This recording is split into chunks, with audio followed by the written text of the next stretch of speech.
ಎಲ್ರಿಗೂ ನಮಸ್ಕಾರ. ಹಾಸ್ಯ ಧಾರಾವಾಹಿಯ ನಾಳಿನ ಸಂಚಿಕೆಯಲ್ಲಿ ಏನಾಗ್ತಿದೆ ಅಂತ ನೋಡ್ಕೊಂಡು ಬರೋಣ ಬನ್ನಿ. ಮೊದಲಿಗೆ Surya Meena income tax chief officer Mishra ಅವ್ರ ಜೊತೆ ಫೈನಾನ್ಷಿಯರ್ನ ನೋಡೋಕೆ ಬಂದಿರ್ತಾರೆ. ಅವ್ರನ್ನ ನೋಡಿ ಫೈನಾನ್ಷಿಯರ್ ನಡುತ್ತಿರ್ತಾನೆ. ಏನಕ್ಕೆ ಟೈಮ್ ಇದ್ರೂ ಇವ್ರ ಮನೆಯನ್ನ ಜಪ್ತಿ ಮಾಡಿಸಿ ಸೀಲ್ ಹಾಕಿದ್ದೀರಾ ಅಂತ ಕೇಳ್ತಾರೆ ಮಿಶ್ರಾ. ಸರ್ ನೀವೇ ಬಡ್ಡಿ ಎಲ್ಲ ಎಷ್ಟಾಗಿದೆ ಅಂತ ನೋಡಿ ಬನ್ನಿ ಅಂತಾನೆ ಫೈನಾನ್ಷಿಯರ್. ಅವ್ನ ಕ್ಯಾಬಿನ್ಗೆ ಕರ್ಕೋಗ್ತಾನೆ. ಪ್ಲೀಸ್ ಸರ್ ಕೂತ್ಕೊಳ್ಳಿ ಅಂತ ಹೇಳ್ತಾನೆ. ಸೂರ್ಯ ನೀವಿಬ್ರು ಕೂತ್ಕೊಳ್ಳಿ ಅಂತಿರುವಾಗ ಹೋದ್ ಸರಿ ಬಂದಾಗ ಇದನ್ನ ಹೇಳ್ಬೇಕು ಅಂತ ನಿನ್ಗೆ ಅನಿಸ್ಲೇ ಇಲ್ಲ ಅಂತ ಸೂರ್ಯ ಹೇಳ್ತಾನೆ. ಕೂತ್ಕೊಂಬಿನಾ ಅಂತ ಹೇಳ್ತಾನೆ ಸೂರ್ಯ. ಮಿಸ್ಟರ್ ವಿಘ್ನೇಶ್ವರ್ ಅವರು ತುಂಬಾನೇ ಆನೆಸ್ಟ್ ಆಗಿರೋರು, ಕಷ್ಟಪಟ್ಟು ಸಂಪಾದನೆ ಮಾಡ್ತಾರೆ. ಅವ್ರಿಗಾಗಲೇ ನಿಮಗೆ 10 lakhs ಕಟ್ಟಿದಾರಲ್ವಾ ಅಂತ ಕೇಳ್ತಾರೆ ಮಿಶ್ರಾ. ಹೌದು ಸರ್ ಅಂತಾನೆ ಫೈನಾನ್ಷಿಯರ್. ಅವರು ಬ್ಯಾಲೆನ್ಸ್ ಅಮೌಂಟ್ನ ಸೆಟ್ಲ್ ಮಾಡ್ತಾರೆ. ನೀವು ಬಡ್ಡಿ ಮೇಲೆ ಬಡ್ಡಿ ಹಾಕಿ ದುಡ್ಡು ತಗೊಂಡಿರೋದು ಅಲ್ಲದೆ ತಕ್ಷಣ ದುಡ್ಡು ಕೇಳಿ ನೋಟಿಸ್ ಕೊಟ್ಟಿದ್ದೀರಾ, ಮನೆ ಜಪ್ತಿ ಮಾಡಿ ಸೀಲ್ ಬೇರೆ ಹಾಕಿದ್ದೀರಾ. ನಿಮ್ಮ ಫೈಲ್ಸು ನಿಮ್ಮ ಡಾಕ್ಯುಮೆಂಟ್ಸು ಲೆಕ್ಕಾಚಾರನೆಲ್ಲ ನೋಡಿದ್ರೆ ನೀವು ಎಷ್ಟು ಆನೆಸ್ಟ್ ಆಗಿದ್ದೀರಿ ಅಂತ ನನಗೆ ಗೊತ್ತಾಗ್ತಿದೆ. ಒಂದೇ ಒಂದು ಕಾಲ್ ಮಾಡಿದ್ರೆ ಸಾಕು ನಮ್ಮ ಡಿಪಾರ್ಟ್ಮೆಂಟ್ ಪೂರ್ತಿ ಇಲ್ಲಿಗೆ ಬರ್ತಾರೆ. ನಿಮ್ಮ ಆಫೀಸ್ ಮನೆ ಎಲ್ಲ ಕಡೆನೂ ರೈಡ್ ಮಾಡ್ತೀವಿ. ಎಷ್ಟೋ ಜನದ ಹತ್ರ ನೀವು ಜಾಸ್ತಿ ಬಡ್ಡಿನ ತಗೊಂಡಿದ್ದೀರಾ, ಗೌರ್ಮೆಂಟ್ಗೆ ಟ್ಯಾಕ್ಸ್ ಕಟ್ತೇನೆ ಮೋಸ ಮಾಡಿದ್ದೀರಾ, ಅದೆಲ್ಲ ಹೊರಗಡೆ ಬರುತ್ತೆ. ಮಿಸ್ಟರ್ ಹಾಗಂತಿರೋವಾಗ ಸರ್ ನಾನು ಟ್ಯಾಕ್ಸ್ನೆಲ್ಲನೂ ಕರೆಕ್ಟಾಗಿ ಕಟ್ತಿದ್ದೀನಿ, ಎಲ್ಲಾನು ಲೀಗಲ್ ಆಗೇ ಇದೆ ಅಂತಾನೆ ಫೈನಾನ್ಷಿಯರ್. ಮತ್ತೇನಕ್ಕಪ್ಪ ಇಷ್ಟೊಂದು ಭಯ ಪಡ್ತಿದೀಯಾ ಅಂತಾನೆ ಸೂರ್ಯ. ಇಲ್ಲಿ ಕೇಳಿ ಮಿಸ್ಟರ್, ನಿಮಗೆ ದುಡ್ಡು ಕಟ್ತೀವಿ ಅಂತ ಅವ್ರು ಹೇಳ್ತಿದ್ದಾರಲ್ಲ, ಹಾಗಂತ ಮಿಶ್ರಾ ಹೇಳ್ತಿರೋವಾಗ ಸರ್ ಅದಕ್ಕೆ ಅಂತ ಡಾಕ್ಯುಮೆಂಟ್ಸ್ನಲ್ಲೂ ಸೈನ್ ಮಾಡಿಸ್ಕೊಂಡಿದ್ದಾರೆ. 3 ತಿಂಗಳು ಟೈಮ್ ಬೇರೆ ಕೊಟ್ಟಿದ್ರು ಅಂತಾಳೆ ಮೀನಾ. ಟೈಮ್ ಇದ್ರೂ ಅದೇಗೆ ನೋಟಿಸ್ ಕೊಟ್ಟು ಜಪ್ತಿ ಮಾಡಿಸಿ ಸೀಲ್ ಹಾಕಿದ್ದೀರಾ. ನಿಮ್ಗಿರೋದು 2 ಆಪ್ಷನ್. ಅವ್ರ ಮನೆಗೆ ಸೀಲ್ ಹಾಕಿರೋದನ್ನ ಇವತ್ತೇ ಕ್ಯಾನ್ಸಲ್ ಮಾಡಿ, ಇಲ್ಲಾಂದ್ರೆ ಇವತ್ತೇ ಎಲ್ಲ ರೈಡ್ ಆಗುತ್ತೆ ಅಂತ ಹೇಳ್ತಾರೆ. ಒಂದೇ ಒಂದು ಫೋನ್ ಕಾಲ್ ಅಷ್ಟೇ, ನಮ್ಮ ಟೀಮ್ ಎಲ್ಲ ಇಲ್ಲಿಗೆ ಬರ್ತಾರೆ. ಮಿಶ್ರಾ ಹಾಗಂತಿರುವಾಗ ಸರ್ ಇಲ್ಲ ಸರ್ ಪ್ಲೀಸ್ ಸರ್ ಹಾಗೆಲ್ಲ ಮಾಡಕ್ ಹೋಗ್ಬೇಡಿ ಹಾಗಂತ ಫೈನಾನ್ಷಿಯರ್ ಕೇಳ್ಕೊತಾನೆ. ಹಾಗಾದ್ರೆ ಇವ್ರಿಗೆ ಟೈಮ್ ಕೊಡಿ ಅಂತಾರೆ ಮಿಶ್ರಾ. ಸರ್ ನಾನು ಸತ್ಯ ಹೇಳ್ಬಿಡ್ತೀನಿ ಸರ್, ಆ್ಯಕ್ಚುಲಾಗಿ ನಾನು ಇವ್ರು ಕೊಟ್ಟಿರೋ ದುಡ್ಡು ನಂದಲ್ಲ ಅಂತಾನೆ ಫೈನಾನ್ಷಿಯರ್. ಯೋ ಏನಯ್ಯ ನಿನ್ನ ಹತ್ರನೇ ತಾನೇ ಸೈನ್ ಮಾಡಿ ನಮ್ಮ ಅಣ್ಣ ದುಡ್ಡು ತೊಗೊಂಡಿರೋದು ಹಾಗಂತ ಸೂರ್ಯ ಕೇಳ್ತಾನೆ. ಆಗ ಮಿಶ್ರಾ ಅದೆಲ್ಲ ನಿಮ್ಮ ದುಡ್ಡು ಅಲ್ಲ ಅಂದಮೇಲೆ ಮತ್ತಿನ್ಯಾರ ದುಡ್ಡು ಅಂತ ಕೇಳ್ತಾರೆ. ಸರ್ ಅದೆಲ್ಲ ವಿಶಾಲಮ್ಮ ಅನ್ನೋರ್ ದುಡ್ಡು ಅಂತ ಸತ್ಯ ಒಪ್ಕೋತಾನೆ ಫೈನಾನ್ಷಿಯರ್. ಸೂರ್ಯ ಮೀನಾ ಶಾಕ್ ಆಗ್ತಾರೆ. ಏನು ವಿಶಾಲಮ್ಮನ ದುಡ್ಡ ಅಂತ ಮೀನಾ ಕೇಳ್ತಾಳೆ. ಅವ್ರು ಯಾರು ಅಂತ ಮಿಶ್ರಾ ಕೇಳ್ತಾರೆ. ಸರ್ ನಾನು ಅವತ್ತು ಹೇಳಿದ್ನಲ್ಲ, ಮೀನಾ ಸಂಘದ ಎಲೆಕ್ಷನ್ ನಿಂತಿರ್ಬೇಕಾದ್ರೆ ಅವಳು ಎದುರಾಳಿಯಾಗಿ ನಿಂತಿದ್ರಲ್ಲ, ಸೋತೋದ್ರಲ್ಲ ಅವರು ಸರ್ ಅಂತಾನೆ ಸೂರ್ಯ. ಓ ಎಸ್ ಮಿಸ್ಟರ್ ವಿಘ್ನೇಶ್, ಹಾಗಾದ್ರೆ ನೀವು ಕೊಟ್ಟಿರೋದು ಅವ್ರ ದುಡ್ಡ ಅಂತ ಕೇಳ್ತಾರೆ ಮಿಶ್ರಾ. ಹೌದು ಸರ್, ನಾನು ಮಿಡ್ಲಲ್ಲಿ ಒಬ್ಬ ಏಜೆಂಟ್ ಥರ ಅಷ್ಟೇನೆ. ಆ್ಯಕ್ಚುಲಾಗಿ ಇವ್ರು ಕೊಟ್ಟಿರೋ ದುಡ್ಡೆಲ್ಲ ಅವ್ರದ್ದೇನೆ ಅಂತಾನೆ. ಅದೇನಕ್ಕೆ ಅವರು ಸ್ಟ್ರೈಟಾಗಿ ಆ ದುಡ್ಡನ್ನ ಕೊಡಲಿಲ್ಲ ಅಂತ ಮಿಶ್ರಾ ಕೇಳ್ತಾರೆ. ಅವರು ಸೂರ್ಯ ಅಮ್ಮನು ಕ್ಲೋಸ್ ಫ್ರೆಂಡ್ಸು, ನೇರವಾಗಿ ಕೊಟ್ಟರೆ ದುಡ್ಡು ವಾಪಸ್ ಬರಲ್ಲ ಅಂತ ನನ್ನ ದುಡ್ಡು ಅಂತ ಹೇಳಿ ಕೊಡು ಅಂತ ಹೇಳಿದ್ರು, ನಾನು ಕೊಟ್ಟೆ ಅಂತಾನೆ ಫೈನಾನ್ಷಿಯರ್. ನನ್ಗೆ ಅದರಲ್ಲಿ ಒಂದು 2% ಕಮಿಷನ್ ಸಿಗುತ್ತೆ ಅಷ್ಟೇನೆ ಅಂತಾನೆ. ಆಗ ಮೀನಾ ನೋಡಿದ್ರೇನ್ರಿ ಆ ವಿಶಾಲಮ್ಮ ಹಿಂದೆ ನಿಂತ್ಕೊಂಡು ಎಷ್ಟೊಂದೆಲ್ಲ ಕೆಲಸ ಮಾಡ್ತಿದ್ದಾಳೆ ಅಂತ. ಅವಳಾಗಂತಿರೋವಾಗ ಸೂರ್ಯ ನೀನು ನಿಜವಾಗ್ಲೂ ಹೇಳ್ತಿದ್ಯಾ ಅಂತಾನೆ. ಹೌದು ಸೂರ್ಯ, ನಾನು ಹೇಳ್ತಿರೋದೆಲ್ಲ ನಿಜ, ಆ ದುಡ್ಡೆಲ್ಲ ವಿಶಾಲ ಮುಂದೆ ಅಂತಾನೆ ಫೈನಾನ್ಷಿಯರ್. ಮತ್ತೇನಕ್ಕೆ ನೀವು ತಕ್ಷಣ ದುಡ್ಡು ಕೇಳಿ ನೋಟಿಸ್ ಕೊಟ್ಟು ಮನೆ ಜಪ್ತಿ ಮಾಡಿಸಿ ಸೀಲ್ ಹಾಕಿದ್ದೀರಾ ಅಂತ ಕೇಳ್ತಾರೆ ಮಿಶ್ರಾ. ಸರ್ ಆ ರೀತಿ ಮಾಡಕ್ಕೆ ಹೇಳಿದ್ದೆ ವಿಶಾಲಮ್ಮ ಅಂತಾನೆ. ಬಡ್ಡಿ ಜಾಸ್ತಿ ಹಾಕಿ ಈ ರೀತಿ ಮನೆ ಖಾಲಿ ಮಾಡಿಸಿ ಟೈಮ್ ಕೊಡ್ದೇನೆ ಜಪ್ತಿ ಮಾಡ್ಸಕ್ಕೆ ಹೇಳಿದ್ದು ಅವರೇನೆ ಅಂತ ಹೇಳ್ತಾನೆ. ಆಗ ಸೂರ್ಯ ಹಾಗಾದ್ರೆ ಎಲ್ಲ ಪ್ಲಾನು ಆ ಮುಂದೆ ಅಲ್ಲ ಅಂತಾನೆ. ಈಗ ಒಂದು ಫ್ಯಾಮಿಲಿನೇ ಮನೆಯಿಂದ ಆಚೆ ಹಾಕಿದ್ದೀರಾ, ಅವರೆಲ್ಲರೂ ನಿಮ್ಮಿಂದ ಹೊರಗೆ ಬಂದಿದ್ದಾರೆ, ಅದೆಲ್ಲ ತಪ್ಪು ಅಂತ ನಿಮ್ಗೆ ಅನ್ಸಲ್ವಾ ಅಂತಾರೆ ಮಿಶ್ರಾ. ಸರ್ ಈ ಥರ ಮಾಡೋದ್ರಿಂದ ನನಗೆ ಯಾವ ಲಾಭನೂ ಇಲ್ಲ, ಆದರೆ ವಿಶಾಲಮ್ಮನ ಹತ್ರ ನನಗೆ ತುಂಬಾನೇ ಬಿಸ್ನೆಸ್ ಡೀಲ್ಸ್ಗಳಿವೆ, ಅದರಿಂದ ಬೇರೆ ದಾರಿ ಇಲ್ಲದೆ ನಾನು ಇದಕ್ಕೆಲ್ಲ ಒಪ್ಕೊಂಡೆ ಅಂತಾನೆ ಫೈನಾನ್ಷಿಯರ್. ಹಾಗಾದ್ರೆ ನಮ್ಮನೆ ಪತ್ರ ಎಲ್ಲ ಯಾರ ಹತ್ರ ಇದೆ ಅಂತ ಮೀನಾ ಕೇಳ್ತಾಳೆ. ಅವೆಲ್ಲ ವಿಶಾಲಮ್ಮನ ಹತ್ರನೇ ಇವೆ ಅಂತ ಫೈನಾನ್ಷಿಯರ್ ಹೇಳ್ತಾನೆ. ನೋಡಿದ್ಯಾ ಮೀನಾ, ಬೇರೆಯವ್ರ ಪತ್ರನೆಲ್ಲನೂ ತಗೊಂಡಂಗೆ ನಮ್ಮನೆ ಪತ್ರನೂ ಅಯ್ಯಮ್ಮನೆ ಇಟ್ಕೊಂಡಿದ್ದಾಳೆ ಹಾಗಂತ ಸೂರ್ಯ ಹೇಳ್ತಾನೆ. ನಮ್ಮ ಮನೆನ ಹೇಗಾದ್ರೂ ಮಾಡಿ ತಾನು ಕೈವಶ ಮಾಡ್ಕೋತೀನಿ ಅಂತ ಅವತ್ತೇ ಹೇಳಿದ್ರಿ, ಈಗ ನನಗೆ ಅದರ ಅರ್ಥ ಏನು ಅಂತ ಗೊತ್ತಾಗ್ತಿದೆ ಅಂತಾಳೆ ಮೀನಾ. ಸೂರ್ಯ ಆ ವಿಶಾಲಮ್ಮನ ಪ್ರೆಸರಿಂದ ನಾನು ನಿಮ್ಮ ಮನೆಗೆ ನೋಟಿಸ್ ಕಳಿಸಿ ಸೀಲ್ ಹಾಕಿದ್ದು ಅಂತಾನೆ. ಈ ಪ್ರಾಬ್ಲಮ್ ಎಲ್ಲ ಸರಿ ಹೋಗ್ಬೇಕು ಅಂದ್ರೆ ನೀವು ವಿಶಾಲಮ್ಮನ ಹತ್ರನೇ ಮಾತಾಡ್ಬೇಕು ಅಂತಾನೆ ಫೈನಾನ್ಷಿಯರ್ ಆಗಂತಿರೋವಾಗ ಆ ಲೇಡಿಗೆ ಈಗಲೇ ಕಾಲ್ ಮಾಡಿ ಅಂತಾರೆ ಮಿಶ್ರಾ. ಸರ್ ಅದು ಬಂದು ಅಂತ ಫೈನಾನ್ಷಿಯರ್ ಹೇಳ್ತಿರೋವಾಗ ಕಾಲ್ ಮಾಡಿ ಅಂತ ಹೇಳ್ತಿದ್ದೀನಲ್ಲ ಅಂತಾರೆ ಮಿಶ್ರಾ. ಮನೆಗೆ ಹಾಕಿರೋ ಸೀಲ್ನ ತೆಗಿಬೇಕು ಅಂತ ಈಗಲೇ ಹೇಳಿ ಅಂತಾರೆ. ಮಾತಾಡಿ ಮಿಸ್ಟರ್ ಅಂತ ಮಿಶ್ರಾ ಹೇಳ್ತಿರೋವಾಗ ಫೈನಾನ್ಷಿಯರ್ ಫೋನ್ ತೆಗೆದು ವಿಶಾಲಮ್ಮನ್ಗೆ ಕಾಲ್ ಮಾಡ್ತಾನೆ. ಲೌಡ್ ಸ್ಪೀಕರ್ ಆನ್ ಮಾಡಿ ಅಂತ ಮಿಶ್ರಾ ಹೇಳ್ತಾರೆ. ಹೇಳಿ ಸರ್ ಅಂತ ವಿಶಾಲಮ್ಮ ಹೇಳ್ತಿರೋವಾಗ ವಿಶಾಲಮ್ಮ ನಾನೀಗ ದೊಡ್ಡ ಸಮಸ್ಯೆಯಲ್ಲಿ ಸಿಕ್ಕಾಕೊಂಡ್ಬಿಟ್ಟಿದ್ದೀನಿ ಹಾಗಂತ ಫೈನಾನ್ಷಿಯರ್ ಹೇಳ್ತಾನೆ. ಏನು ಸರ್ ಹೇಳ್ತಿದ್ದೀರಾ, ನನ್ನಿಂದ ನಿಮ್ಗೇನು ಪ್ರಾಬ್ಲಮ್ ಆಯಿತು ಅಂತ ವಿಶಾಲಮ್ಮ ಕೇಳ್ತಾಳೆ. ನಮ್ಮ ಆಫೀಸ್ಗೆ ಇನ್ಕಮ್ ಟ್ಯಾಕ್ಸ್ ಡಿಪಾರ್ಟ್ಮೆಂಟ್ ಆಫೀಸರ್ ಬಂದು ಕೂತಿದ್ದಾರೆ ಅಂತಾನೆ. ಹೌದಾ ಅಂತಾಳೆ ವಿಶಾಲು. ಹೌದಾ, ಅವ್ರ ಜೊತೆನಲ್ಲೇ ಸೂರ್ಯ ಮೀನಾ ಬಂದಿದ್ದಾರೆ ಅಂತಾನೆ. ಅದಕ್ಕೆ ನಾನೇನ್ ಮಾಡ್ಬೇಕು ಅಂತ ವಿಶಾಲು ಕೇಳ್ತಾಳೆ. ನೀವು ಕೊಟ್ಟಿರೋ ಸಾಲದ ಬಗ್ಗೆ ಮಾತಾಡಿ ನೀವು ಅವ್ರ ಮನೆಗೆ ಹಾಕಿರೋ ಸೀಲ್ನ ತೆಗಿಬೇಕು ಅಂತ ಹೇಳ್ತಿದ್ದಾರೆ ಅಂತಾನೆ. ಅದೇಗೆ ಸರ್ ತೆಗಿಯಕ್ಕಾಗುತ್ತೆ, ಅವರು ದುಡ್ಡು ಕೊಡ್ಬೇಕಲ್ವಾ ಅಂತ ವಿಶಾಲು ಕೇಳ್ತಾಳೆ. ಆಗ ಫೈನಾನ್ಷಿಯರ್ ಇಲ್ಲಿ ನೋಡಿ ಅವ್ರಿಗೆ ದುಡ್ಡನ್ನ ನಾನು ಕೊಟ್ಟಿರೋದು. ನೀವ್ ಹೇಳಿದ್ರಿ ಅಂತ ನೋಟಿಸ್ ಕೊಟ್ಟಿದ್ದೀನಿ. ಈಗ ಅದೆಲ್ಲ ನನ್ನ ಮೇಲೆ ಬಂದಿದೆ. ಇದನ್ನ ನೀವೇ ಮಾತಾಡಿ ಸರಿ ಮಾಡ್ಬೇಕು, ಇಲ್ಲಾಂದ್ರೆ ನಮ್ಮ ಆಫೀಸ್ಗೆ ರೇಡಿಗೆ ಬರ್ತಾರೆ ಅಂತಾನೆ ಫೈನಾನ್ಷಿಯರ್. ಆಗ ವಿಶಾಲು, ಸರ್ ನೀವು ಫೈನಾನ್ಸ್ ಆಫೀಸ್ ನಡೆಸ್ತಿರೋರು, ನಿಮ್ಗೆ ವೈಟು ಬ್ಲ್ಯಾಕು ಅಂತ ದುಡ್ಡು ಬರ್ತಾನೆ ಇರುತ್ತೆ. ಅದಕ್ಕೆ ಅಂತ ಇನ್ಕಮ್ ಟ್ಯಾಕ್ಸ್ ನವ್ರ ಹೆಸರು ಕೇಳಿದ ತಕ್ಷಣ ನೀವು ಭಯ ಬೀಳ್ತಿದ್ದೀರಾ ಅಷ್ಟೇ. ಆದ್ರೆ ನಾನು ಆ ತರ ಇಲ್ಲ, ಎಲ್ಲಾ ಲೆಕ್ಕಾಚಾರನು ಸರಿಯಾಗಿ ಇಟ್ಕೊಂಡಿದೀನಿ. ಫ್ರಾಡ್ ಮಾಡಿ ಏಮಾರಿಸಿ ನಾನು ಯಾವ್ದನ್ನು ಸಂಪಾದನೆ ಮಾಡಿಲ್ಲ. ನನ್ನ ಆಡಿಟರ್ ಏನು ಸಾಧಾರಣದವರ? ₹1 ಬಿಡದೆ ಇರೋ ಹಾಗೆ ಲೆಕ್ಕ ಮಾಡ್ತಾರೆ. ನಾನು ಟ್ಯಾಕ್ಸ್ ನೆಲ್ಲನ್ನು ಸರಿಯಾಗಿ ಕಟ್ಟಿದ್ದೀನಿ. ನಾನು ಯಾರಿಗೂ ಭಯ ಪಡೋ ಅವಶ್ಯಕತೆ ಇಲ್ಲ. ಹಾಗಂತ ವಿಶಾಲು ಹೇಳಿದ ತಕ್ಷಣ, ವಿಶಾಲಮ್ಮ ನಾನು ಹೇಳೋದನ್ನ ಸ್ವಲ್ಪ ಸರಿಯಾಗಿ ಕೇಳಿ ಅಂತಾನೆ ಫೈನಾನ್ಷಿಯರ್. ಸರ್ ನನಗೆ ನನ್ನ ದುಡ್ಡು ಬಡ್ಡಿ ಜೊತೆಗೇನೆ ಬರಬೇಕು, ಅದನ್ನೆಲ್ಲ ಅವ್ರಿಗೆ ಕೊಡೋಕೆ ಹೇಳಿ. ದುಡ್ಡು ಕೊಡೋಕ್ಕಾಗದೆ ಬೇರೆಯವ್ರನ್ನ ಕರ್ಕೊಂಡು ಬಂದು ಎದುರಿಸ್ತಿದ್ದಾರೆ ಅಂತ ನನ್ನ ಹತ್ರ ಯಾರನ್ನು ಬೇಕಾದರೂ ಕರ್ಕೊಂಡು ಬರಲಿ, ನಾನು ನೇರವಾಗೇ ಇದ್ದೀನಿ. ನಾನು ದುಡ್ಡು ಬಂದರೆ ಅವ್ರಿಗೆ ಅವ್ರ ಮನೆ ಸಿಗುತ್ತೆ, ಇಲ್ಲಾಂದರೆ ಆ ಮನೆನ ಆದಷ್ಟು ಬೇಗ ಹರಾಜು ಕೂಗಿಸ್ತೀನಿ ಅಂತಾಳೆ. ಇದರಲ್ಲೆಲ್ಲ ನೀವು ತಲೆ ಇಡಕ್ಕೆ ಹೋಗ್ಬಿಡಿ, ನಾನೆಲ್ಲನೂ ನೋಡ್ಕೋತೀನಿ ಅಂತ ವಿಶಾಲಮ್ಮ ಫೋನ್ ಇಡ್ತಾಳೆ.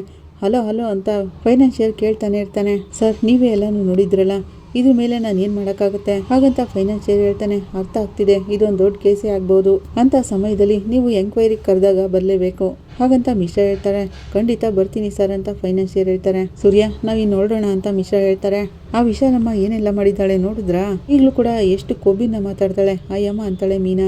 ಆಯಮ್ಮ ಸಕ್ಕರೆ ಜೊತೆ ಸೇರಿದ್ದೆ ಇದಕ್ಕೋಸ್ಕರ. ಆಯಮ್ಮ ಸ್ಕೆಚ್ ಹಾಕೊಂಡೆ ಮನೆನ ವಶಪಡಿಸ್ಕೋಬೇಕು ಅಂತ ಪ್ಲಾನ್ ಮಾಡಿರೋದು. ಹಾಗಂತ ಸೂರ್ಯ ಹೇಳ್ತಾನೆ, ಈಗ ಮನೆ ಪತ್ರ ಎಲ್ಲ ಆಯಮ್ಮನ ಹತ್ರ ಬೇರೆ ಇದೆ, ಹೇಗ್ರಿ ವಾಪಸ್ ತಗೊಳ್ಳೋದು ಅಂತಾಳೆ ಮೀನಾ. ಒಂದ್ ಸಮಯದಲ್ಲಿ ಸಕ್ಕರೆ ಆ ವಿಶಾಲಮ್ಮನ ತುಂಬಾನೇ ನಂಬಿಟ್ರು. ಈಗ ನೋಡು ಎಲ್ಲರೂ ಏಮರವಾಗಾಯ್ತು ಅಂತಾನೆ ಸೂರ್ಯ. ಆಗ ಮಿಶ್ರರು, ನನ್ಗೊಂದು ಚೆನ್ನಾಗಿ ಅರ್ಥ ಆಯ್ತು, ಇನ್ಮೇಲೆ ಈ ಫೈನಾನ್ಷಿಯರ್ ಜೊತೆ ಮಾತಾಡಿ ಯಾವ ಪ್ರಯೋಜನನೂ ಇಲ್ಲ. ಇವನು ಸರೆಂಡರ್ ಆಗ್ಬಿಟ್ಟ ಅಷ್ಟೇನೆ. ನಿಮ್ ಪ್ರಾಬ್ಲಮ್ಗೆ ಇವನು ರೀಸನ್ ಅಲ್ಲ ಅಂತ ಹೇಳ್ಬಿಟ್ಟಿದ್ದಾನೆ. ಆದ್ರೆ ಆ ಲೇಡಿ ವಿಶಾಲಮ್ಮ ತುಂಬಾನೇ ಕ್ಲೆವರ್ ಆಗಿದ್ದಾಳೆ. ಡಿಪಾರ್ಟ್ಮೆಂಟ್ ಹೆಸರು ಹೇಳಿ ಅವಳನ್ನ ಏನು ಮಾಡಕ್ಕಾಗಲ್ಲ. ಅವಳು ಇದಕ್ಕೆಲ್ಲ ಭಯ ಪಡೋಳ ತರ ಕಾಣ್ತಿಲ್ಲ. ಹಾಗಂತ ಮಿಶ್ರಾ ಹೇಳ್ತಿರುವಾಗ, ಹೌದು ಸರ್, ಇವಾಗ ಬಡ್ಡಿ ತಗೋತಾಳೆ. ಎಲ್ಲಾರನ್ನು ಏಮಾರ್ಸಿನೇ ಸಂಪಾದನೆ ಮಾಡಿರೋದು ಅಯ್ಯಮ್ಮ. ಮೋಸದ ಬಡ್ಡಿ ತಗೊಂಡು ಹೇಗ್ ಸರ್ ಧೈರ್ಯವಾಗಿರ್ತಾರೆ ಇವರೆಲ್ಲ? ಹಾಗಂತ ಸೂರ್ಯ ಕೇಳ್ತಿರೋವಾಗ, ಸೂರ್ಯ ಕೆಲವು ಜನ ತಪ್ಪು ಮಾಡ್ತಾರೆ, ಆದ್ರೆ ಅಕೌಂಟ್ಸ್ನೆಲ್ಲಾನು ಕರೆಕ್ಟ್ ಆಗಿ ಮೇಂಟೈನ್ ಮಾಡಿರ್ತಾರೆ. ಅವ್ರ ಆಡಿಟರ್ ಜೊತೆ ಹೇಳಿ ಎಲ್ಲಾನು ಲಾಕ್ ಮಾಡಿಸಿರ್ತಾರೆ. ಅದೇ ರೀತಿ ಅವ್ರ ಹತ್ರ ಇರೋ ದುಡ್ಡೆಲ್ಲ ವೈಟ್ ಆಗಿ ಕೂಡ ಇರ್ಬೋದು. ಅದನ್ನೆಲ್ಲ ನಾನು ಕನ್ಫರ್ಮ್ ಆಗಿ ಹೇಳಕ್ಕಾಗಲ್ಲ. ಸೊ ಅವರಿಂದ ಅವ್ರ ಮನೆ ಡಾಕ್ಯುಮೆಂಟ್ಸ್ ತಗೊಳ್ಳೋದು ಸ್ವಲ್ಪ ಕಷ್ಟನೇ ಅಂತಾರೆ ಮಿಶ್ರಾ. ಪರವಾಗಿಲ್ಲ ಸರ್, ನಮಗೋಸ್ಕರ ಇಲ್ಲಿವರೆಗೂ ಬಂದ್ರಲ್ಲ ಅದಕ್ಕೆ ತುಂಬಾನೇ ಥ್ಯಾಂಕ್ಸ್ ಅಂತಾನೆ ಸೂರ್ಯ. ನೋ, ಇದು ನನ್ನ ಡ್ಯೂಟಿ ಅಷ್ಟೇ. ಏನಂದ್ರೆ ಆಫ್ ರೆಕಾರ್ಡ್ನಲ್ಲಿ ಈ ಕೆಲಸ ಮಾಡಿದ್ದೀನಿ ಅಷ್ಟೇನೆ ಅಂತಾರೆ ಮಿಶ್ರಾ. ಪರವಾಗಿಲ್ಲ ಸರ್, ಆ ಫೈನಾನ್ಷಿಯರ್ ಬಾಯ್ನಲ್ಲಿ ಸತ್ಯ ಹೇಳ್ಸಿದ್ರಲ್ಲ, ಆ ವಿಶಾಲಮ್ಮನ ದುಡ್ಡು ಇದೆಲ್ಲ ಇದ್ರ ಹಿಂದೆ ಇರೋದು ಆ ವಿಶಾಲಮ್ಮ ಅಂತ ಗೊತ್ತಾಯ್ತಲ್ಲ, ಅಷ್ಟು ಸಾಕು ನನಗೆ. ಮಿಕ್ಕಿದ್ನೆಲ್ಲ ನಾನು ನೋಡ್ಕೋತೀನಿ ಅಂತಾನೆ ಸೂರ್ಯ. ಹೌದು ಸರ್, ತುಂಬ ಥ್ಯಾಂಕ್ಸ್ ಸರ್. ಮುಂದೆ ಏನು ಮಾಡಬೇಕು ಅಂತ ನಾವು ಯೋಚನೆ ಮಾಡ್ತೀವಿ ಅಂತಾಳೆ ಮೀನಾ. ಈ ಪ್ರಾಬ್ಲಮ್ಗೆ ಸಂಬಂಧಪಟ್ಟಿರೋ ಹಾಗೆ ನಿಮ್ಗೆ ಎಂಥ ಡೌಟ್ ಇದ್ರು ನನ್ನನ್ನು ಕೇಳಿ, ಮೇ ಹೆಲ್ಪ್ ಕರ್ತಾವು ಅಂತ ಮಿಶ್ರಾ ಹೇಳ್ತಾರೆ. ತುಂಬ ಥ್ಯಾಂಕ್ಸ್ ಸರ್ ಅಂತ ಮೀನಾ ಸೂರ್ಯ ಹೇಳ್ತಾರೆ. ನಾನು ಇನ್ನು ಬರ್ತೀನಿ ಅಂತ ಮಿಶ್ರಾ ಹೇಳ್ತಾರೆ. ಈ ಕಡೆ ಮನೋಜ್ ಶೋರೂಮ್ಗೆ ಶಾಂತಿ ಬರ್ತಾಳೆ. ಹೇ ಮನೋಜ್ ಅಂತಿರೋವಾಗ, ಬಾಮ್ಮ ಅಂತಾನೆ. ನೀನು ಬರ್ತೀಯ ಅಂತ ಹೇಳಲೇ ಇಲ್ವಲ್ಲಮ್ಮ, ಮೀನಾ ಮನೆಯಲ್ಲಿ ನಿನ್ನನ್ನು ಚೆನ್ನಾಗಿ ನೋಡ್ಕೋತಿದ್ದಾರ ಅಂತಾನೆ ಮನೋಜ. ನಾನು ನಿನ್ನನ್ನು ಸರಿಯಾಗಿ ನೋಡ್ಕೊಳ್ದೆ ಬಿಟ್ಟಿದ್ದೆ ತಪ್ಪಾಯ್ತು. ಎಂತ ಕೆಲಸ ಮಾಡ್ತಿದ್ಯೋ ನೀನು ಅಂತ ಶಾಂತಿ ಕೇಳ್ತಾಳೆ. ಅಕೌಂಟ್ಸ್ ನೋಡ್ತಿದ್ದೀನಮ್ಮ ಅಂತ ಮನೋಜ ಹೇಳ್ತಾನೆ. ನಾನು ಇದ್ರ ಬಗ್ಗೆ ಎಲ್ಲ ಕೇಳ್ತಿರೋದು. ಈ ಶೋರೂಮ್ಗೆ ಯಾರ್ಯಾರು ಬಂದು ಹೋಗ್ತಿದ್ದಾರೆ ಅಂತ ಕೇಳ್ತಾಳೆ ಶಾಂತಿ. ಕಸ್ಟಮರ್ಸ್ ಅಲ್ವೇನಮ್ಮ ಬರೋದು ಅಂತ ಮನೋಜ ಹೇಳ್ತಿರೋವಾಗ, ತೆಗೆದು ಕಪಾಲಕ್ಕೆ ಹಾಕ್ತೀನಿ ನೋಡು ಅಂತ ಶಾಂತಿ ಅವ್ನು ಹೊಡಿಯಕ್ಕೆ ಹೋಗ್ತಾಳೆ. ಅದೆಲ್ಲ ನನಗೆ ಗೊತ್ತಿಲ್ವೇನೋ, ಆ ಫ್ರಾಡ್ ಇಲ್ಲಿಗೆ ಏನಕ್ಕೆ ಬರ್ತಿದ್ದಾಳೆ ಹಾಗಂತ ಶಾಂತಿ ಕೇಳ್ತಿರೋವಾಗ, ಫ್ರಾಡಾ ಯಾರಮ್ಮ ಅಂತ ಕೇಳ್ತಾನೆ ಮನೋಜ. ನಮ್ಮನ್ನ ಈ ಸ್ಥಿತಿಗೆ ತಂದಿದ್ದಾಳಲ್ಲ ಆ ಪಾರ್ಲರ್ ನೋಡು, ಅವಳ ಬಗ್ಗೆ ಹೇಳ್ತಿದ್ದೀನಿ ಅಂತಾಳೆ ಶಾಂತಿ. ಅವಳು ಇಲ್ಲಿಗೆ ಬಂದಿದ್ಲ ಅಂತ ಕೇಳ್ತಾಳೆ. ಈಗ ಬಂದಿಲ್ವಲ್ಲಮ್ಮ ಅಂತ ಮನೋಜ ಹೇಳ್ತಾನೆ. ಈಗ ಬಂದಿಲ್ಲ ಅಷ್ಟೇ, ಅವಳು ಇದಕ್ಕೂ ಮುಂಚೆ ಬರ್ತಿದ್ಲ ಹೇಗೆ ಅಂತಾಳೆ ಶಾಂತಿ. ಅದನ್ನ ನಿನ್ನ ಹತ್ರ ಕೇಳ್ತಿರೋದು ಅಂತಿರೋವಾಗ, ನೋಡ್ತೀಯಾ ಬ್ರೋ ಬಾಯ್ನೆ ಬಿಡ್ತಿಲ್ಲ ಅಂತಾನೆ ಪಾರ್ಕ್ ಫ್ರೆಂಡ್. ಹೇಳೋ ನಿನ್ನಲ್ವಾ ಕೇಳ್ತಿರೋದು ಅಂತಾಳೆ ಶಾಂತಿ. ಇಲ್ಲಮ್ಮ ಬಂದಿದ್ಲಮ್ಮ ಅಂತಾನೆ ಮನೋಜ. ಏನಕ್ಕೋ ಅವಳು ಇಲ್ಲಿಗೆ ಬಂದಿದ್ಲು ಅಂತಾಳೆ ಶಾಂತಿ. ಇಲಿ ಹಿಡಿಯೋಕೆ ಬಂದಿದ್ರು ಅಂತಾನೆ ಪಾರ್ಕ್ ಫ್ರೆಂಡ್. ಏನು ಇಲಿ ಹಿಡಿಯೋಕ ಅಂತ ಶಾಂತಿ ಕೇಳ್ತಾಳೆ. ಅದು ಇಲಿ ಸ್ವಲ್ಪ ಜಾಸ್ತಿ ಅಲ್ವೇನಮ್ಮ ಇಲಿ ಹಿಡಿಯೋಕೆ ಅಂತ ಮನೋಜ ಹೇಳ್ತಿರುವಾಗ, ಈಗೇನು ಎಲ್ರ ಮುಖಕ್ಕೂ ಪೌಡರ್ ಹಚ್ಚೋದನ್ನ ಬಿಟ್ಬಿಟ್ಟು ಇಲಿ ಹಿಡಿಯೋ ಕೆಲಸ ಮಾಡ್ತಿದ್ದಾಳ ಹಾಗಂತ ಶಾಂತಿ ಕೇಳ್ತಿರುವಾಗ, ಇಲ್ಲಮ್ಮ ನಮ್ಮ ಶೋರೂಮ್ ನಲ್ಲಿ ಇಲಿ ಸ್ವಲ್ಪ ಜಾಸ್ತಿನೇ ಅಲ್ಲ, ಅದಕ್ಕೆ ಅದನ್ನ ಹಿಡಿಯೋಕೆ ಬೆಕ್ಕನ್ನ ಕರ್ಕೊಂಡ್ ಬಂದಿಲ್ಲಮ್ಮ ಅಂತಾನೆ ಮನೋಜ. ಬೆಕ್ಕನ್ನ ಕರ್ಕೊಂಡ್ ಬಂದ್ ಬಿಟ್ಟಿದ್ದೆ ಅವಳ. ಏನೋ ನಡೆಸ್ತಿದ್ಯಾ ಇಲ್ಲಿ, ಏನ್ ನಡೀತಿದೆ ಹೇಳು. ಅವಳು ಇಲ್ಲಿ ಹಿಡಿಯೋಕೆ ಬಂದಿದ್ದಾಳೆ ಅಂತ ನನ್ಗನ್ನಿಸ್ತಿಲ್ಲ, ನಿನ್ನ ಹಿಡಿಯೋಕೆ ಬಂದಿದ್ದಾಳೆ ಅನಿಸ್ತಿದೆ. ಏನ್ ನಡೀತಿದೆ ಇಲ್ಲಿ ಅಂತ ಪಾರ್ಕ್ ಫ್ರೆಂಡ್ ಕಡೆ ತಿಳ್ಕೊಂಡು ಹೇಳ್ತಾಳೆ. ಕಸ್ಟಮರ್ಸ್ ವ್ಯಾಪಾರ ನಡೆಸ್ತಿದ್ದಾರೆ ಅಂತಾನೆ ಪಾರ್ಕ್ ಫ್ರೆಂಡ್. ನಾನು ಏನಾದರೂ ಹೇಳ್ಬಿಡ್ತೀನಿ ನೋಡು ಶಾಂತಿ ಹಾಗಂತಿರುವಾಗ, ಹಾಗಲ್ಲ ನಮ್ ಶೋರೂಮ್ ನಲ್ಲಿ ಇಲ್ಲಿ ಜಾಸ್ತಿನೇ ಇವೆ. ರೋಹಿಣಿ ಇಲ್ಲಿ ಹಿಡಿಯಕ್ಕೆ ಬೆಕ್ನ ತಂದ್ಬಿಟ್ರು. ಆ ಬೆಕ್ಕು ಇಲ್ಲಿ ಜೊತೆನೆ ಫ್ರೆಂಡ್ ಆಗ್ಬಿಡ್ತು ಅಂತಾನೆ ಪಾರ್ಕ್ ಫ್ರೆಂಡ್. ಇಲ್ಲಿ ಬೇಕು ಯಾವ ಕಾಲದಲ್ಲಿ ಫ್ರೆಂಡ್ ಆಗಿದ್ವು, ಅವು ಎರಡಕ್ಕೂ ಒಂದಕ್ಕೊಂದು ಕಂಡನೆ ಆಗಲ್ವಲ್ಲ ಹಾಗಂತ ಶಾಂತಿ ಹೇಳ್ತಿರುವಾಗ, ಅದೇ ಮೇಡಮ್ ನಾವು ಹೇಳ್ತಿರೋದು, ಇಲ್ಲಿ ತಿಂದು ತನ್ನ ಹಸುವನ್ನ ನೀಗಿಸ್ಕೊಳ್ಳೋದನ್ನ ಬಿಟ್ಟು ಇಲ್ಲಿ ಜೊತೆನೆ ಫ್ರೆಂಡ್ಶಿಪ್ ಮಾಡ್ಕೊಂಡ್ಬಿಡ್ತು ಬೆಕ್ಕು ಅಂತಾಳೆ ಛಾಯಾ.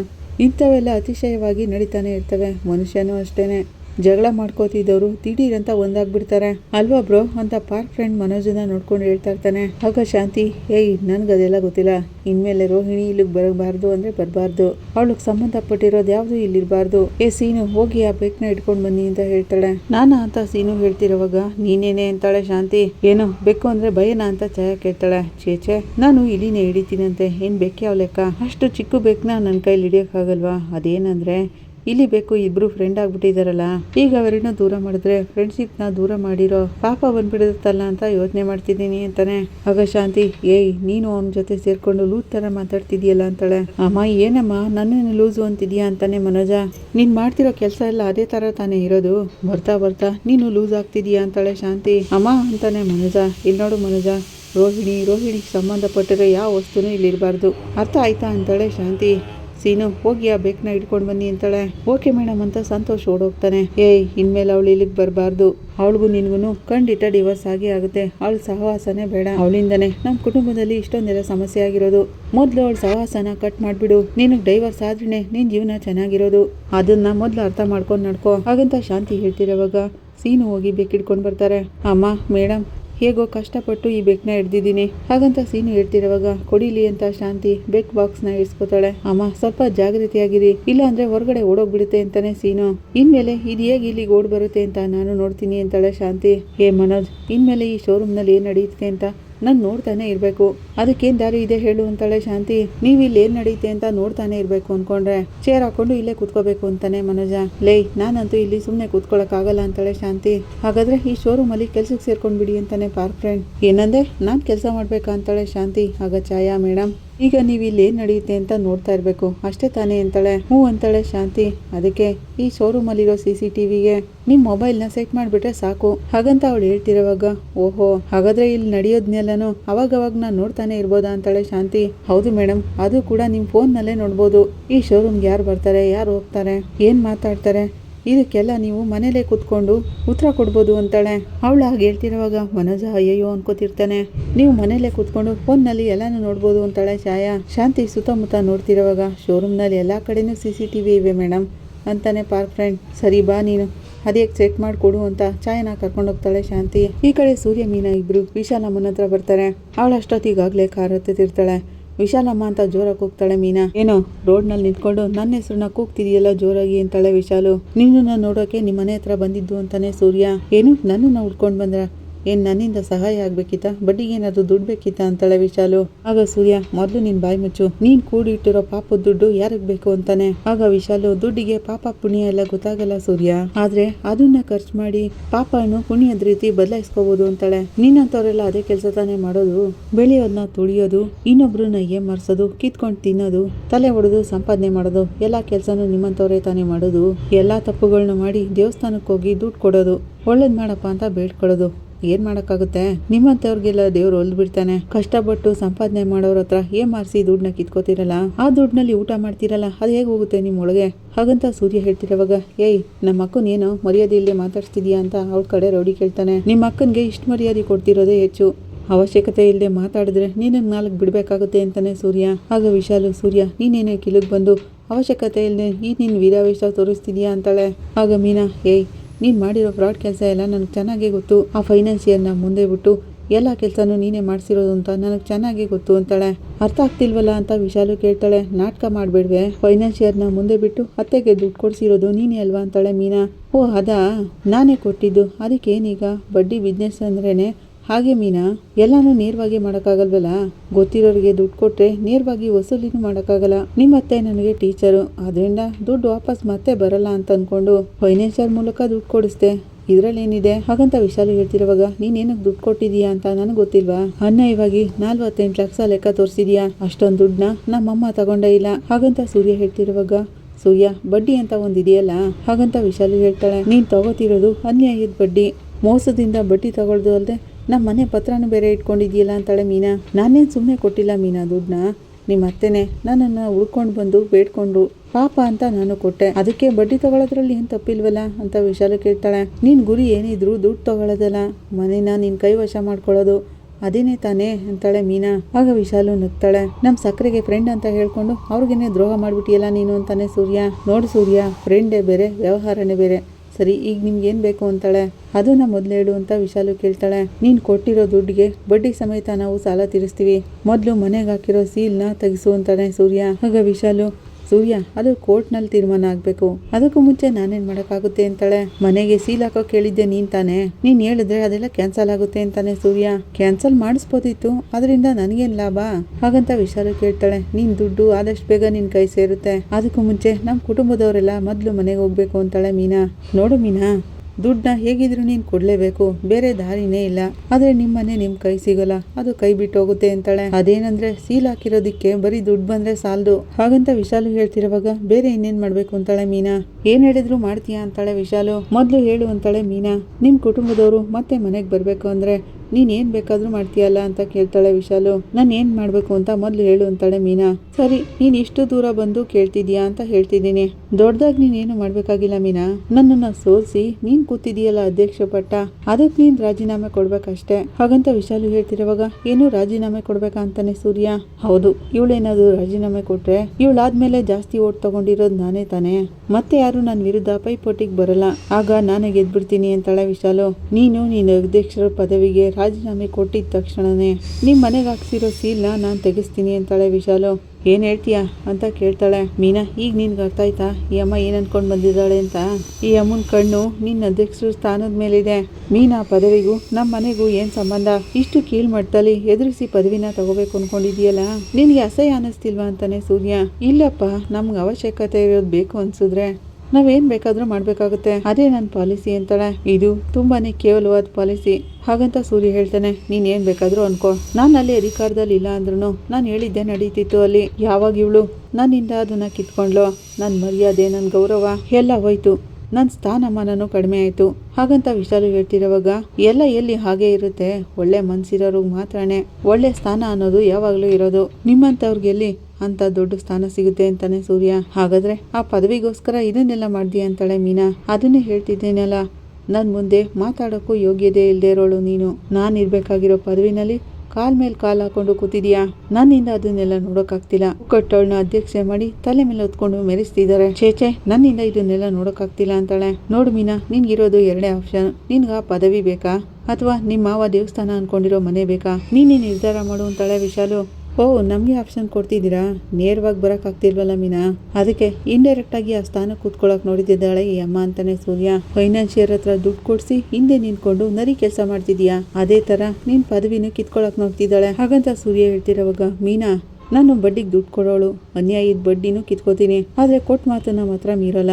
ನೀನು ರಾಜೀನಾಮೆ ಕೊಟ್ಟಿದ ತಕ್ಷಣನೇ ನಿಮ್ಮ ಮನೆಗೆ ಹಾಕಿರೋ ಸೀಲ್ನ ನಾನೇ ಬಂದು ತೆಗೆಸ್ತೀನಿ ಹಾಗಂತ ವಿಶಾಲು ಹೇಳ್ತಿರೋವಾಗ ನೀನೇನು ಮಾಡೋದು ಬೇಕಾಗಿಲ್ಲ. ನೋಡು ಮೀನಾ, ಈ ಅಮ್ಮನ ಹತ್ರ ನ್ಯಾಯ ಅನ್ನೋದೇ ಇಲ್ಲ, ಇದ್ರ ಮೇಲೆ ಇಲ್ಲಿ ನಿಂತ್ಕೊಳ್ಳೋದೇ ವೇಸ್ಟು, ಇದನ್ನ ಹೇಗೆ ಡೀಲ್ ಮಾಡಬೇಕು ಅಂತ ನನಗೆ ಚೆನ್ನಾಗಿ ಗೊತ್ತು, ನೀನು ಬಾ ಅಂತಾನೆ ಸೂರ್ಯ.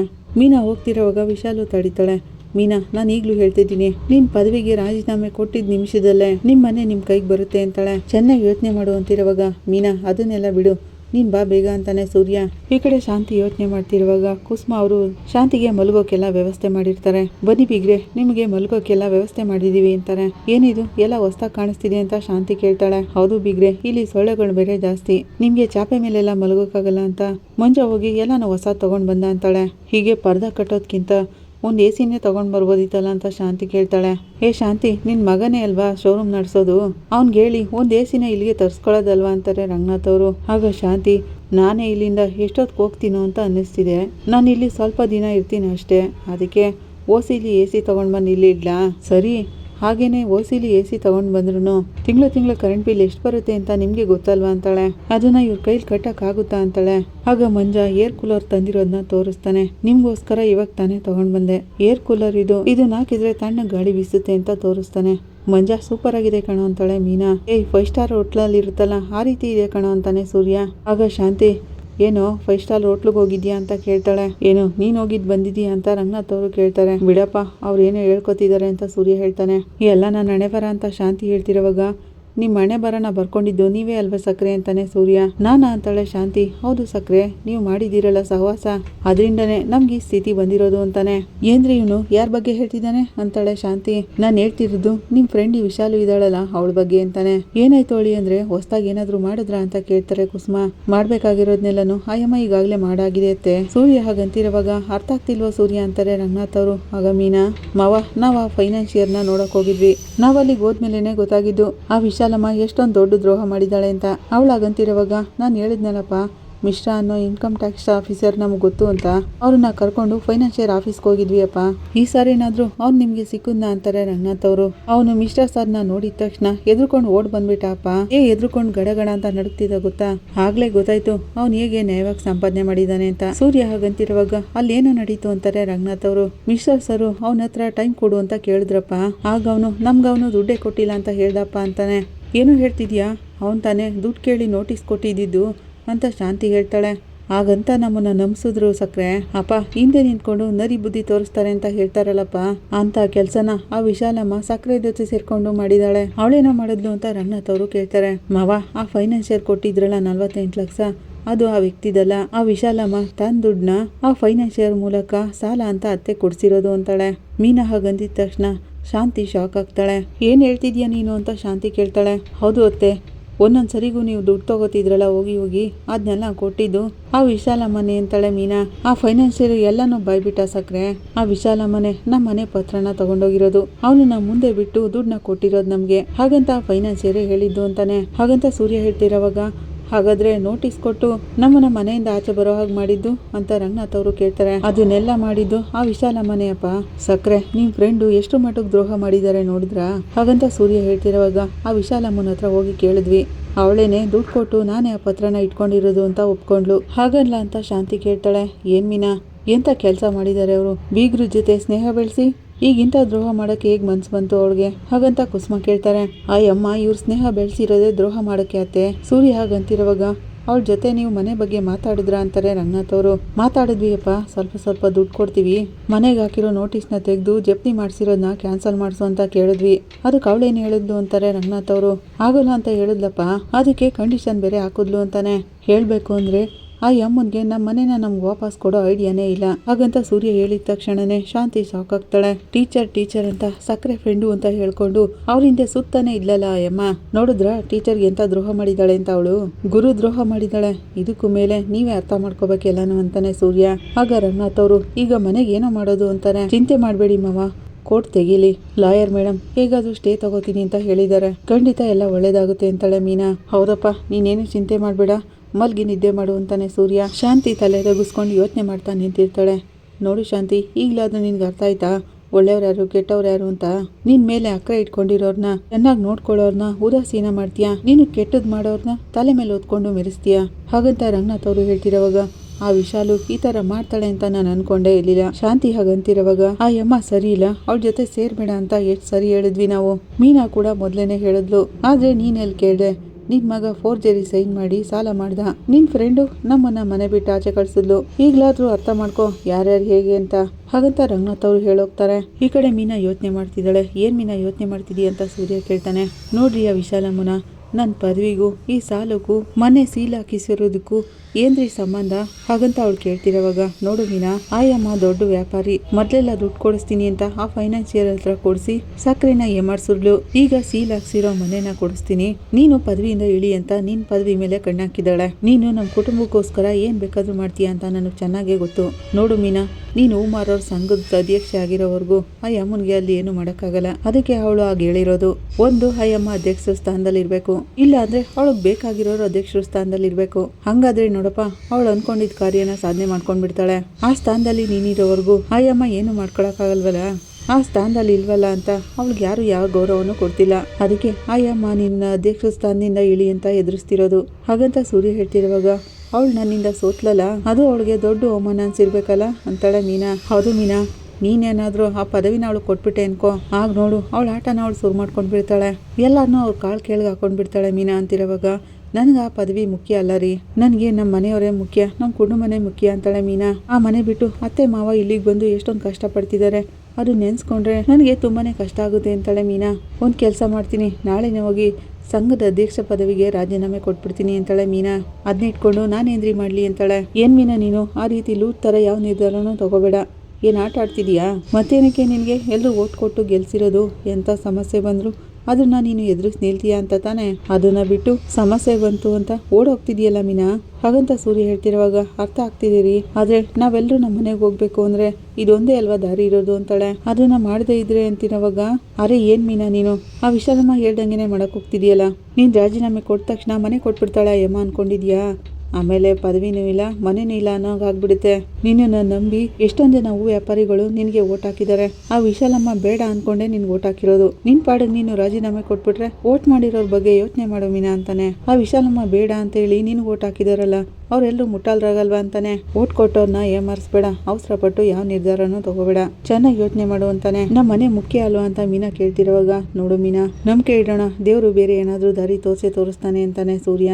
ಕೋರ್ಟ್ ತೆರೀಲಿ, ಲಾಯರ್ ಮೇಡಮ್ ಹತ್ರ ಮಾತಾಡಿ ಮುಂದೆ ಏನ್ ಮಾಡ್ಬೋದು ಅಂತ ಯೋಚನೆ ಮಾಡೋಣ ಅಂತಾನೆ. ಈ ಕಡೆ ಶಾಂತಿ ವಿಶಾಲ ಮೇಲೆ ಕೋಪ ಮಾಡ್ಕೊಂಡು ಕಸ್ತೂರಿನ ಕರ್ಕೊಂಡು ವಿಶಾಲ ಮನೆಗೆ ಬರ್ತಾಳೆ. ಆ ವಿಶಾಲಮ್ಮ ನಮ್ ಜೊತೆ ಹೇಗಿದ್ಲು, ನಮ್ ಜೊತೆನೆ ಇಟ್ಕೊಂಡು ನಮ್ಗೇನೆ ದ್ರೋಹ ಮಾಡ್ಬಿಟ್ಲಲ್ಲ, ಇದೆಲ್ಲ ನಿನ್ಗೆ ಚೆನ್ನಾಗಿ ಗೊತ್ತಲ್ವಾ ಅಂತ ನಿನ್ನ ಇಲ್ಲಿ ಕರ್ಕೊಂಡ್ ಬಂದಿದ್ದು ಅಂತ ಹೇಳ್ತಾರೆ. ಅದೆಲ್ಲ ನನ್ಗೆ ಯಾವಾಗ್ಲೂ ಗೊತ್ತಾಯ್ತು, ನಿನ್ಗೇನೆ ಈಗ ಗೊತ್ತಾಗಿದ್ದು ಅಂತಾರೆ ಕಸ್ತೂರಿ. ಇವತ್ತು ಅವಳಿಗೆ ಏನ್ ಮಾಡ್ತೀನಿ ಅಂತ ನೋಡ್ತಾ ಇರು ಅಂತೇಳಿ ಏ ವಿಶಾಲಮ್ಮ ಹಾಗಂತ ಕೂಗ್ತಾ ಶಾಂತಿ ವಿಶಾಲ ಮನೆಯೊಳಗೆ ಬರ್ತಾಳೆ. ವಿಶಾಲು ನಗ್ತಾ ಬನ್ನಿ ಟೀಚರ್, ಬನ್ನಿ ಕಸ್ತೂರಿ, ಏನ್ ಹೇಳ್ದೆ ಕೇಳ್ದೆ ಇಷ್ಟು ದೂರ ಬಂದ್ಬಿಟ್ಟಿದ್ದೀರಾ, ಬನ್ನಿ ಕೂತ್ಕೊಳ್ಳಿ, ರಾಧಿಕಾ ಇವ್ರಿಗೆ ಟೀ ತಗೊಂಡ್ ಬಾ ಅಂತ ಹೇಳ್ತಾ ಇರ್ತಾಳೆ. ಆಗ ಶಾಂತಿ ಏಯ್ ಇಷ್ಟ ದಿನ ನನ್ನ ಫ್ರೆಂಡು ಅನ್ಕೊಂಡು ಸ್ವಲ್ಪ ವಿಷ ತಿನ್ಸಿದ್ಯಲ್ಲ ಅದು ಸಾಲ ಅಲ್ವಾ ನಿನ್ಗೆ? ಹಾಗಂತ ಶಾಂತಿ ಕೋಪದಲ್ಲಿ ಕೇಳ್ತಿರೋವಾಗ ಏನ್ ಮಾಸ್ಟರ್ ಈ ತರ ಮಾತಾಡ್ತಿದ್ದೀರಲ್ಲ ಅಂತಾಳೆ ವಿಶಾಲು. ಹೆಚ್ಚಿ ಮಾತಾಡೋದನ್ನ ಮೊದಲು ನಿಲ್ಸು, ನಿನ್ ತರ ದ್ರೋಹ ಮಾಡೋಳನ್ನ ನನ್ ಜೀವನದಲ್ಲಿ ನೋಡಿರ್ಲಿಲ್ಲ. ನನ್ ಜೊತೆಲೆ ಇಟ್ಕೊಂಡು ನನ್ ಸ್ನೇಹನ ಬೆಳೆಸಿ ಎಲ್ಲಾನು ತಿಳ್ಕೊಂಡು ನನ್ ಬೆನ್ಗೆ ಚೂರಿ ಹಾಕ್ಬಿಟ್ಟಿಯಲ್ಲ, ನಿನ್ಗೆ ಅಸಹ್ಯ ಆಗಲ್ವಾ? ಹಾಗಂತ ಶಾಂತಿ ಬೈತಿರೋವಾಗ ಮೊದ್ಲಿಂದನೂ ನನ್ಗೆ ನಿನ್ ಮೇಲೆ ಸಂದೇಹ ಬಂದಿತ್ತು. ಏನೋ ಮೀನಾ ವಿರುದ್ಧವಾಗಿ ಶಾಂತಿ ಜೊತೆ ಸ್ನೇಹ ಬೆಳೆಸಿದೀಯಾ ಅಂತ ಅನ್ಕೊಂಡೆ, ಆದ್ರೆ ಅದನ್ನೇ ಮುಂದೆ ಇಟ್ಕೊಂಡು ಒಂದ್ ಕುಟುಂಬನೇ ಬೀದಿಗೆ ತಂದ್ಬಿಟ್ಟೆ ಅಲ್ಲ. ಹಾಗಂತ ಕಸ್ತೂರಿ ಕೇಳ್ತಿರೋವಾಗ ಶಾಂತಿ ನೋಡು, ನಾನು ಅಯ್ಯೋ ಅಂತ ಶಾಪ ಹಾಕಿದ್ರೆ ನೀನಂತೂ ಚೆನ್ನಾಗಿರಲ್ಲ. ಹಾಗಂತ ಶಾಂತಿ ಹೇಳ್ತಿರೋವಾಗ ಈಗೇನ್ ನಡೀತು ಅಂತ ಹೀಗೆಲ್ಲ ಶಾಪ ಹಾಕ್ತಿದ್ದೀರಾ ಅಂತಾಳೆ ವಿಶಾಲು. ಏನ್ ನಡೀತು ಅಂತ ನಿನಗೆ ಗೊತ್ತಿಲ್ವಾ? ಎಲ್ಲಾನು ಗೊತ್ತಿದ್ದೇನೆ ತಾನೆ ಇದನ್ನೆಲ್ಲ ಮಾಡಿರೋದು. ನನ್ ಮನೆ ಪತ್ರನ ನೀನ್ ಇಸ್ಕೊಂಡು ಯಾರೋ ಒಬ್ಬ ಫೈನಾನ್ಷಿಯರ್ ನನಗ್ ದುಡ್ಡು ಕೊಟ್ಟ ಅಂತ ಡ್ರಾಮಾ ಮಾಡ್ಬಿಟ್ಟಿಯಲ್ಲ ನನ್ನ ಹತ್ರನೇ. ನನ್ ಮಗ ಮನೋಜ್ ಜೈಲಿಗೆ ಹೋಗಕ್ಕೆ ಕಾರಣನೇ ನೀನು. ಇದೆಲ್ಲ ನೀನ್ ಹೇಳಿನೇ ತಾನೇ ನಡೆದಿರೋದು. ಏನು ಗೊತ್ತಿಲ್ದಿರೋ ತರ ಮಾತಾಡ್ತಿದೀಯಾ? ಹೋಗಿ ನಿನ್ನನ್ನ ನಂಬುದ್ನಲ್ಲ, ನನಗಿದು ಬೇಕಿತ್ತು. ಇವತ್ತು ನಿನ್ ಸಾಮರ್ಥ್ಯದಿಂದ ಎಲ್ಲನೂ ಏಮಾರಿಸ್ತಿದೀನಿ ಅಂತ ನೀನ್ ಅನ್ಕೊಂಡಿದೀಯಾ? ನೋಡ್ತಾ ಇರು, ಕೊನೆ ಗಳಿಗೆನಲ್ಲಿ ನೀನೇ ಒಂದಿನ ಏಮಾರ್ತೀಯ. ಕಾಲಚಕ್ರ ಉರುಳ್ತಾನೆ ಇರುತ್ತೆ. ನೀನ್ ಮಾಡಿದ ದ್ರೋಹಕ್ಕೆಲ್ಲ ಒಂದಿನ ದಂಡನೆ ಅನ್ನೋದು ನಿನ್ಗೆ ಸಿಗುತ್ತೆ. ನೀನ್ ಹೇಳಿದನ್ನೆಲ್ಲ ನಾನು ನಂಬ್ದೆ, ನನ್ನನ್ನು ನಂಬಿಸಿ ನನ್ ಕುತ್ಕೆನೆ ಕುಯ್ದ್ಬಿಟ್ಟೆ ಅಲ್ಲ ನೀನ್ ಹೇಗ್ ಚೆನ್ನಾಗಿರ್ತೀಯ ಅಂತ ನಾನು ನೋಡ್ತೀನಿ ಅಂತಾಳೆ ಶಾಂತಿ. ಆಗ ವಿಶಾಲು ಕೋಪದಿಂದ ಸಾಕು ನಿಲ್ಸು ಶಾಂತಿ, ಇದಕ್ಕೂ ಮೇಲೆ ಕೂಗಾಡ್ಬೇಡ ನೀನು. ನಾನು ಮಾಸ್ಟರ್ ಅಂತ ಸ್ವಲ್ಪ ಮರ್ಯಾದೆ ಕೊಡೋಣ ಅಂದ್ರೆ ಓವರ್ ಆಗಿ ಮಾತಾಡ್ತಿದ್ಯಾ? ವಿಶಾಲು ಹಾಗಂತಿರುವಾಗ ನೋಡ್ದ್ಯಾ ಶಾಂತಿ, ಇದೇ ಇವಳು ನಿಜವಾದ ಮುಖ ಅಂತಾರೆ ಕಸ್ತೂರಿ. ಈ ತರ ಕೆಟ್ಟ ದ್ರೋಹಿ ಇರ್ತಾಳೆ ಅಂತ ನಾನು ಅನ್ಕೊಂಡೇ ಇರ್ಲಿಲ್ಲ. ಹಾಗಂತ ಶಾಂತಿ ಹೇಳ್ತಿರುವಾಗ ನಾನೇನಂತ ದ್ರೋಹ ಮಾಡಿದೆ ನಿಮ್ಗೆ? ಹಾಗಂತ ವಿಶಾಲು ಕೇಳ್ತಾಳೆ. ಹಾಗಾದ್ರೆ ನೀನ್ ಮಾಡಿರೋದೆಲ್ಲ ದ್ರೋಹ ಅಲ್ವಾ ಅಂತಾಳೆ ಶಾಂತಿ. ನೀನ್ ಮಾಡಿರೋದೆಲ್ಲ ಬರೀ ದ್ರೋಹ ಅಲ್ಲ, ನಂಬಿಕೆ ದ್ರೋಹ ಅಂತಾಳೆ. ಏನ್ ಕಸ್ತೂರಿ, ಶಾಂತಿ ಏನೋ ಅರ್ಥ ಮಾಡ್ಕೊಳ್ದೆ ಮಾತಾಡ್ತಿದ್ರೆ ನೀನು ಅದನ್ನ ನಂಬ್ಕೊಂಡ್ ಮಾತಾಡ್ತಿದೀಯಲ್ಲ. ಶಾಂತಿನೂ ಮನೋಜು ತಗೊಂಡಿರೋ ಸಾಲನ ವಾಪಸ್ ಕೊಟ್ಟಿಲ್ಲ, ಅದಕ್ಕೆ ಫೈನಾನ್ಷಿಯರ್ ಮನೆನ ಜಪ್ತಿ ಮಾಡಿಸಿದ್ರು. ಇದಕ್ಕೆ ನಾನೇನ್ ಮಾಡಕ್ಕಾಗುತ್ತೆ ಅಂತಾಳೆ ವಿಶಾಲು. ಆಗ ಶಾಂತಿ ಸಾಕು ನಿಲ್ಸು, ಇನ್ ಎಷ್ಟ್ ದಿನ ಅಂತ ಹೀಗೆ ಸುಳ್ಳು ಹೇಳ್ತೀಯಾ? ಇಷ್ಟು ದಿನ ನೀನ್ ಹೇಳಿದ್ನೆಲ್ಲ ನಾನು ನಂಬಿದ್ದು ಸಾಕು. ನಿನ್ ನಾಟಕ ಎಲ್ಲ ನನಗೆ ಚೆನ್ನಾಗೇ ಗೊತ್ತು. ಆ ಫೈನಾನ್ಷಿಯರ್ ಹಿಂದೆ ನಿಂತ್ಕೊಂಡು ನೀನ್ ತಾನೇ ಎಲ್ರೂ ಆಡಿಸ್ತಿದ್ದು. ಹಾಗಂತ ಶಾಂತಿ ಹೇಳ್ತಿರೋವಾಗ ಕಸ್ತೂರಿ ನೀನ್ ಮಾಡ್ತಿರೋದು ದೊಡ್ಡ ಪಾಪ ವಿಶಾಲು. ನಿನ್ ಬಗ್ಗೆ ಯಾವಾಗ್ಲೂ ದೊಡ್ಡದಾಗೆ ಹೆಮ್ಮೆಯಿಂದ ಮಾತಾಡ್ತಿದ್ಲು. ಅವ್ರಾಗಂತಿರೋವಾಗ ಇವಳು ಮಾಡಿರೋ ಕೆಟ್ಟ ಕೆಲ್ಸಗಳೆಲ್ಲ ಈಗ ತಾನೇ ನನ್ಗೆ ಗೊತ್ತಾಗಿದ್ದು. ನಿನ್ನನ್ನ ನಂಬಿ ನಮ್ ಮನೇಲಿ ನಡೆಯೋದ್ನೆಲ್ಲ ನಿನ್ಗೆ ಹೇಳಿದ್ನಲ್ಲ, ಅದಕ್ಕೆ ನಮ್ ಕುಟುಂಬನೇ ತಗೊಂಡೋಗಿ ನಡುಬೀದಿಲ್ ನಿಲ್ಲಿಸ್ಬಿಟ್ಟಿಯಲ್ಲ. ನನ್ ಮನೆಗೆ ಸೀಲ್ ಹಾಕ್ಸ್ದೆ ಅಲ್ಲ. ನನ್ ಗಂಡ ಎಷ್ಟು ಗೌರವದಿಂದ ಬಾಳ್ತಿದ್ರು ಆ ಮನೆಯಲ್ಲಿ, ನನ್ ಮನೆಗೆ ಸೀಲ್ ಹಾಕ್ಸಕ್ಕೆ ನಿನ್ಗೆ ಹೇಗ್ ಮನ್ಸ್ ಬಂತು?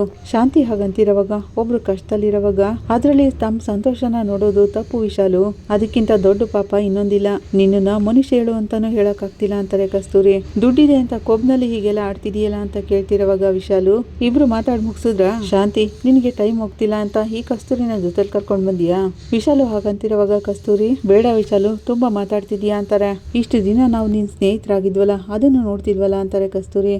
ಅದೆಲ್ಲ ನನ್ಗೀಗ ಮುಖ್ಯ ಅಲ್ಲ. ಮೊದಲು ನೀವು ಇದರಿಂದ ಆಚೆ ಹೋಗಿ, ನಿಮ್ಗಳ ಮಾತು ಜಾಸ್ತಿ ಆಯ್ತು, ಹೋಗಿ ಆಚೆಗೆ ಅಂತಾಳೆ. ಸಾಲ ತೀರ್ಸೋಕೆ ದುಡ್ಡಿಲ್ಲ, ಮನೆಗ್ ಸೀಲ್ ಹಾಕ್ಸಾಯ್ತು, ಮನೆ ಬಿಡಿಸ್ಕೊಳ್ಳೋ ಯೋಗ್ಯತೆ ಇಲ್ಲ ನಿಮ್ಗೆ, ಇಲ್ಲಿಗೆ ಬಂದು ಮಾತಾಡೋದ್ರಲ್ಲಿ ನಿಮ್ ವೀರತ್ವ ತೋರಿಸ್ತಿದ್ದೀರಲ್ಲ.